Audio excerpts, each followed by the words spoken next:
Hi friends, welcome to सरकैंड्रॉन LDC classes. सरकैंड्रॉन LDC classes में आपका स्वागत है। आज हम लोग CCTC commercial cum ticket clerk के क्वेश्चन पेपर को देखेंगे। यह आगरा डिवीज़न में हुआ है। यह एग्ज़ाम 5 मार्च 2024 को हुआ है। यह पार्ट वीडियो सेकंड है। तो ये क्लास को शुरू करते हैं। क्वेश्चन नंबर 25, किस डैश वर्ष से कम उम्र के बच्चों को सभी श्रेणी में निःशुल्क ले जाया जाता है। यहाँ ऑप्शन जो दिए गए हैं, आपका आंसर बी होगा 5 वर्ष, 5 ईयर्स, 5 वर्ष।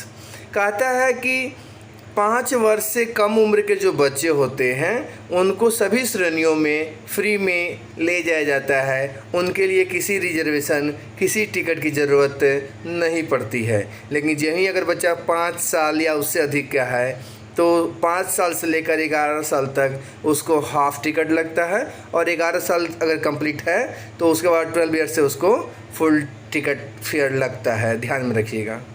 क्वेश्चन नंबर 26 है, रेलवे मार्किंग में शामिल है।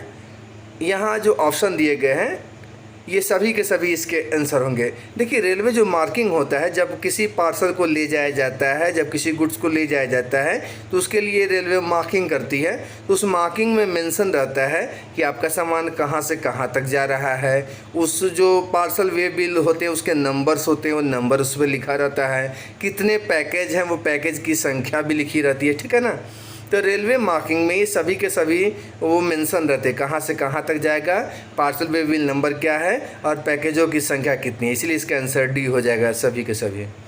क्वेश्चन नंबर 27 है, जनसंपर्क विभाग का क्षेत्रीय स्तर पर प्रमुख कौन होता है। आप इसका आंसर हमें कमेंट बॉक्स में ज़रूर कीजिएगा कि डिविजनल जोनल लेवल पे जो है पब्लिक रिलेशंस के जनसंपर्क के जो हेड होते हैं वो कौन होते हैं। आप हमें कमेंट बॉक्स में ज़रूर बताइएगा। क्वेश्चन नंबर 28 है, एसएल श्रेणी में कितना सामान निःशुल्क ले जा सकते हैं। मतलब स्लीपर क्लास में फ्री अलाउंसेस कितना है। तो स्लीपर क्लास में फ्री अलाउंसेस जो होते हैं, निःशुल्क जो सामान होते हैं, वो 40 केजी तक लेके जा सकते हैं, ठीक है ना। फ्रेंड्स, आप हमें कमेंट बॉक्स में बताइएगा कि एसी 3rd टायर, एसी जो 3 टायर होते हैं उसमें लगेज फ्री अलाउंसेस कितनी होती हैं, ठीक है ना। क्वेश्चन नंबर 29, सीजन टिकट का नवीनीकरण समाप्ति तिथि से कितने दिन पहले किया जा सकता है। कहने का मतलब है कि सीजन टिकट को रिन्यूअल जिस दिन वो डेट ख़त्म हो रहा है सीजन टिकट का, उससे कितना दिन पहले आप कर सकते हैं। तो इसका आंसर होगा ऑप्शन सी, 10 दिन। कहने का मतलब है कि सीजन टिकट को रिन्यूअल 10 दिन एडवांस में भी आप पहले कर सकते हैं, ठीक है ना। क्वेश्चन नंबर 30 है, पेट्रोलियम तेल जैसी वस्तु को किस प्रकार के वैगन में ले जाया जाता है। तो पेट्रोलियम जैसे जो वस्तु होते हैं, लिक्विड्स होते हैं, उसको बीटीपीएन वैगन में आप लेके जा सकते हैं। ऑप्शन डी इसका आंसर होगा। बीटीपीएन जो वैगन्स होते हैं वो कवर्ड वैगन होते हैं, ठीक है ना, टैंक वैगन होते हैं। क्वेश्चन नंबर 31 है, द्वितीय शयनयान श्रेणी नॉन एसी के लिए तत्काल बुकिंग किस समय शुरू किया जाता है। अगर स्लीपर क्लास का तत्काल बुकिंग है तो वह 1 दिन पहले 11 बजे दिन में होता है, सुबह के 11 बजे होते हैं, इसलिए इसका आंसर सी होगा। अगर वहीं एसी क्लास रहेगा तो उसका 1 दिन पहले सुबह के 10 बजे होता है, ठीक है ना। एसी क्लास रहेगा तो सुबह के 10 बजे होगा।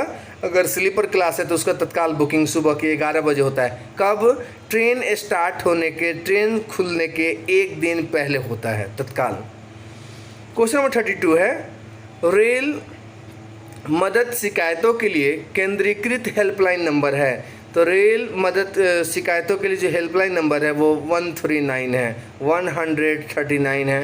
ऑप्शन बी इसका आंसर होगा। क्वेश्चन नंबर 33 है, CPGRAMS निम्न में से किससे संबंधित है। तो CPGRAMS जो है निम्न में से जन शिकायत, पब्लिक कंप्लेंट से रिलेटेड है, ठीक है ना। मतलब पब्लिक कंप्लेंट जो है इसके थ्रू आप कर सकते हैं। रेल मदद वगैरह ऐप भी इसी से संबंधित है, ठीक है ना, ध्यान में रखिएगा। क्वेश्चन नंबर 34, यात्रियों के बीच कोच में बर्थ का आदान प्रदान करने की यहाँ जो आंसर होगा ऑप्शन ए होगा, अनुमति नहीं है।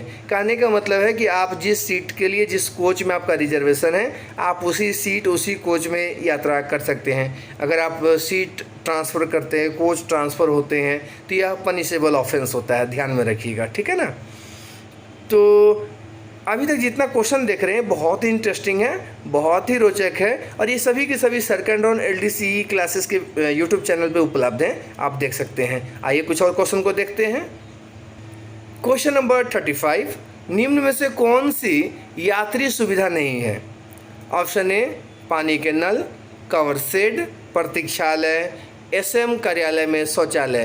देखिए इसमें जो आंसर होगा ऑप्शन डी हो जाएगा। SM कार्यालय में जो शौचालय होते हैं, SM ऑफिस में जो शौचालय होते हैं, लैट्रिन्स वगैरह होते हैं, बाथरूम्स होते हैं, वह यात्री सुविधा के लिए नहीं होता है। रिमेनिंग जो पानी के नल हैं, वेटिंग हॉल हैं, कवर सेट हैं, सब सब पब्लिक के लिए होते हैं, लेकिन SM ऑफिस का जो लैट्रिन होगा, बाथरूम होगा, वह पब्लिक यूज़ के लिए नहीं रहता है, ठीक है, इसलिए आंसर डी हो जाएगा। क्वेश्चन नंबर 36, DTC पुस्तक डैश का रिकॉर्ड है। DTC जो पुस्तक होते हैं ये कोचिंग आय से संबंधित होते हैं। DTC का मतलब होता है डेली ट्रांजैक्शन समरी कह सकते हैं, डेली ट्रांजैक्शन समरी कह सकते हैं। तो ये क्या होता है कि अगर आप कॉमर्शियल डिपार्टमेंट में काम करते हैं, चाहे वो बुकिंग ऑफिस हो, PRS हो, पार्सल ऑफिस हो, लागेज हो, गुड्स हो, तो जब भी शिफ्ट ख़त्म होता है तो वह क्लर्क जो ऑन ड्यूटी होते हैं वह अपने शिफ्ट का एक टिकट, लास्ट टिकट प्रिंट करते हैं, उसी को हम DTC बोलते हैं। मतलब उनके शिफ्ट में कितना कैश का ट्रांजैक्शन हुआ है, ठीक है। और यह जो DTC जो पुस्तक होता है वह कोचिंग आय से संबंधित रिकॉर्ड होता है, ठीक है। ऑप्शन ए इसका आंसर होगा। क्वेश्चन नंबर 37 है, इनमें से कौन NFR कमाई से संबंधित है? फ्रेंड्स इसका आंसर आप हमें कमेंट बॉक्स में ज़रूर कीजिएगा। क्वेश्चन हम रिपीट कर रहे हैं, इनमें से कौन NFR कमाई से संबंधित है? इसका आंसर हमें कमेंट बॉक्स में ज़रूर आंसर कीजिएगा। क्वेश्चन नंबर 38 है, प्रमुख स्टेशनों पर फूड प्लाजा के लिए निविदा आमंत्रित कौन करता है? कहने का मतलब जितने जो मेन स्टेशंस होते हैं जिसमें फूड प्लाजा वगैरह लगाए जाते हैं उनके लिए टेंडर कौन आमंत्रित करता है? तो इसका आंसर जो होगा वह ऑप्शन सी होगा, IRCTC। देखिए जो टेंडर्स होते हैं IRCTC के थ्रू मतलब लिए जाते हैं, और जो उस डिवीज़न के जो कॉमर्शियल हेड होते हैं, सीनियर DCM, उनके अथॉरिटी से यह जारी होता है, पास होता है, ठीक है। लेकिन यह क्वेश्चन पूछ रहा है कि यह कौन टेंडर आमंत्रित करते हैं, तो यह IRCTC के थ्रू ये अप्लाई होता है, ठीक है, ध्यान में रखिएगा। क्वेश्चन नंबर 39 है, आगरा कैंट स्टेशन के लिए श्रेणी की पहचान करें। मतलब आगरा कैंट जो स्टेशन है वो किस श्रेणी का स्टेशन है? देखिए यहाँ यह वहाँ का लोकल क्वेश्चन है, छोड़ रहे हैं इसको।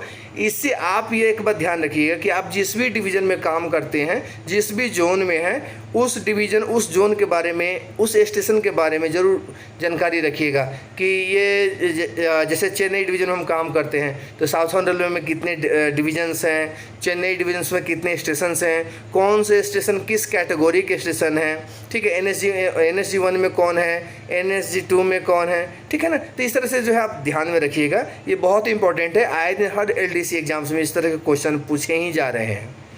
क्वेश्चन नंबर 40 है, राजा की मंडी स्टेशन की श्रेणी पढ़ता है। अब देखिए राजा की मंडी जो वो आगरा मंडल का क्वेश्चन है, आगरा डिवीज़न का, इसलिए इस क्वेश्चन को भी हम छोड़ रहे हैं। आप वो अगर उस डिवीज़न में वर्क कर रहे हैं तो आप इसको जानते हैं, बता सकते हैं, और इससे ये अंदाज़ा ज़रूर लग रहा है कि आप जिस भी डिवीज़न में हैं उस इस तरह के क्वेश्चन आप अपने डिवीज़न के लिए तैयार रखें। क्वेश्चन नंबर 41 है, खान पान में विशेष छोटी इकाइयाँ इनके लिए आरक्षित की जा सकती है। तो ऑप्शन जो दिए गए, महिलाएं हैं, स्वतंत्रता सेनानी हैं, SC ST हैं, ये सभी हैं, तो इसके लिए इसका आंसर ये सभी हो सकते हैं। ऑप्शन डी इसका आंसर हो सकता है, ठीक है ना। आप हमें कमेंट बॉक्स में अगर कुछ डाउट हो तो ज़रूर बताइएगा। क्वेश्चन 42 है, वंडाई स्टेशन का कोड क्या है? देखिए वंडाई उस आगरा डिवीज़न का ही ये स्टेशन है, इसलिए इसका कोड मतलब जो वहाँ वर्क कर रहे हैं वो जान सकते हैं या गूगल सर्च भी कर सकते हैं। इससे एक आइडिया आप सभी को लग रहा है कि आप जिस भी डिवीज़न में काम कर रहे हैं, जिस भी जोन में काम कर रहे हैं, आप अपने स्टेशन कोड को ज़रूर ध्यान में रखें। अगर हम चेन्नई डिवीज़न में काम करते हैं साउथर्न रेलवे में, तो हमें अपने डिवीज़न के जितने भी स्टेशंस हैं उसका कोड ध्यान रहना चाहिए, क्योंकि इससे भी आए दिन बहुत सारे क्वेश्चन एग्जाम में पूछे जा रहे हैं। जैसे फिर अगला क्वेश्चन देखिए, आगरा सिटी स्टेशन का कोड क्या है, फिर यहाँ कोड पूछ दिया गया है। रुंधी स्टेशन का स्टेशन कोड क्या है, फिर कोड पूछ दिया गया है। तो इससे देख सकते हैं कि 3-4 क्वेश्चन आए दिन हर रेलवे LDC एग्जाम्स में पूछे ही जा रहे हैं। तो आप जिस भी डिवीज़न जोन में काम कर रहे हैं उस जोन के उस डिवीज़न के स्टेशन कोड को आप ज़रूर ध्यान में रखिएगा, बहुत ही इंपॉर्टेंट है। क्वेश्चन नंबर 45 है, पार्सल बुकिंग के लिए उच्चतम स्केल कौन सी है। देखिए पार्सल जो बुकिंग होते हैं उसमें 3 स्केल होते हैं, एल है, आर है, ठीक है ना, एस है। तो आर स्केल जो होता है वो हाई रेट स्केल होता है, ठीक है ना, इसीलिए इसका आंसर सी हो जाएगा। बहुत ही इंपॉर्टेंट है, ध्यान में रखिएगा। नंबर 46, ट्रेन के प्रस्थान से कम कितने मिनट पहले बुकिंग के लिए लगेज प्रस्तुत किया जाना चाहिए। देखिए अगर आप कोई लगेज बुक करना चाह रहे हैं तो ट्रेन के खुलने के 30 मिनट पहले, 30 मिनट पहले तक आप उस लगेज को बुक कर सकते हैं। गाड़ी जिस समय से स्टार्ट होने वाली है उसके 30 मिनट पहले तक आप लगेज को बुक कर सकते हैं, इसलिए इसका आंसर ए होगा। क्वेश्चन 47 है, PCET का अर्थ क्या है। PCET का अर्थ क्या है, तो इसका जो अर्थ होता है वो पार्सल कार्गो एक्सप्रेस ट्रेन होता है। PCET का अर्थ क्या है, parcel cargo express train. Option A इसका आंसर होगा। क्वेश्चन नंबर 48, कमर्शियल असेट्स का ई ऑक्शन किस पोर्टल के माध्यम से आमंत्रित किया जाता है। देखिए कमर्शियल जो सामान होते हैं उसका जो ऑक्शन होता है, ई ऑक्शन किस पोर्टल के माध्यम से किया जाता है, ठीक है ना। तो इसका जो आंसर होगा ऑप्शन सी होगा, IREPS। IREPS एक साइट है, उस साइट के द्वारा जितने भी कमर्शियल सामान हैं जो अनयूज हैं उसका ऑक्शन किया जाता है, मतलब उसको बेचा जाता है, ठीक है ना। तो किस साइट के माध्यम से, तो IREPS के माध्यम से, ठीक है। क्वेश्चन 49, उत्तर पश्चिम रेलवे का जोनल मुख्यालय कहाँ है। देखिए उत्तर पश्चिम रेलवे का जोनल मुख्यालय जयपुर में है। ऑप्शन ए इसका आंसर होगा। देखिए जोन के किस जोन का मुख्यालय हेडक्वार्टर कहाँ पे है, इस पर भी वीडियोज़ बने हुए हैं सर कैंड्रॉन LDC क्लासेस यूट्यूब चैनल पे, आप देख सकते हैं। पूर्वोत्तर रेलवे का जोनल मुख्यालय कहाँ है, देखिए फिर इसमें पूछ दिया गया है जोन का, गोरखपुर है। ऑप्शन सी इसका आंसर होगा। देखिए जोन से भी बहुत सारे रिलेटेड क्वेश्चन पूछे जा रहे हैं आए दिन हमारे डिपार्टमेंटल एग्जाम में, तो किस जोन का हेडक्वार्टर कहाँ है ये भी ध्यान में रखिएगा। क्वेश्चन नंबर 51 है, उत्तर मध्य रेलवे के वर्तमान महाप्रबंधक कौन है। देखिए उत्तर मध्य रेलवे का जो GM है वो कौन, ये क्वेश्चन पूछा गया है। तो इसका जो आंसर होगा वो होगा रविंद्र गोयल। ऑप्शन डी इसका आंसर है। इस तरह से आप जिस जोन में काम कर रहे हैं उस जोन के GM का, DRM का, सीनियर DCM का, सीनियर DOM का, DRM का, ये सब का नाम जरूर रखिएगा, क्योंकि LDC एग्जाम में इसमें से क्वेश्चन पूछे ही जाते हैं। क्वेश्चन नंबर 52 है, इंटीग्रल कोच फैक्ट्री कहाँ है। तो देखिए इंटीग्रल कोच जो फैक्ट्री है वो कपूरथला में है। ऑप्शन बी इसका आंसर होगा। क्वेश्चन 53 है, डीजल लोकोमोटिव्स वर्क्स कहाँ है। तो डीजल लोकोमोटिव जो वर्क्स है वो वाराणसी में है। ऑप्शन ए इसका आंसर होगा। क्वेश्चन 54 है, ज्वाइंट पार्सल प्रोडक्ट भारतीय रेलवे और किसके बीच एक सहयोग है। तो ज्वाइंट पार्सल प्रोडक्ट भारतीय रेलवे और डाक विभाग पोस्ट ऑफिस के बीच में ये एक सहयोग है। ऑप्शन सी इसका आंसर होगा। क्वेश्चन नंबर 55 है, इनमें से कौन सी शिकायत रेल मदद पर दर्ज की जा सकती है। तो भ्रष्टाचार, रेलवे कर्मचारी द्वारा दुर्व्यवहार, रिफंड, ये सभी के सभी आप रेल मदद द्वारा कंप्लेन कर सकते हैं, इसलिए इसका आंसर डी होगा। क्वेश्चन नंबर 56, भारतीय रेलवे में कितने जोन हैं। तो जो ऑप्शन दिए गए इसके अनुसार इसका आंसर 18 होगा। ऑप्शन डी इसका आंसर होगा, ठीक है ना। तो इस क्लास के माध्यम से हम ये बताना चाह रहे हैं कि किस तरह के एग्जाम में हमारे क्वेश्चन पूछे जा रहे हैं। तो thanks for watching the channel sir कैंड्रॉन LDC क्लासेस।